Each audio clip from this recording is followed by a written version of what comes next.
presentation and identity are not the same thing. So as the gender unicorn showed, your gender identity is on one spectrum and your gender expression is on another. And so those don't always match up in a way that we might think that they do.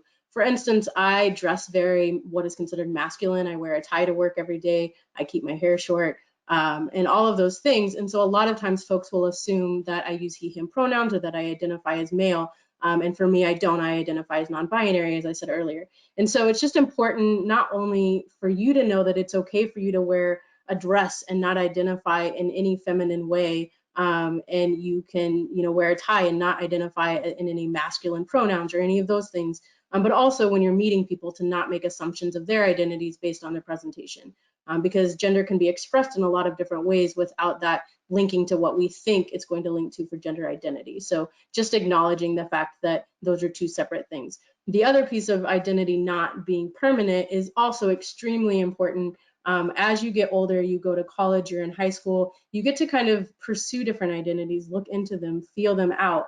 For me, my pronouns changed when I was about 25, honestly. So even though I came out in college as a lesbian and I dated women, I did not use they, them pronouns yet. And so for me, my gender identity, I got to explore that a lot more once I was out of college.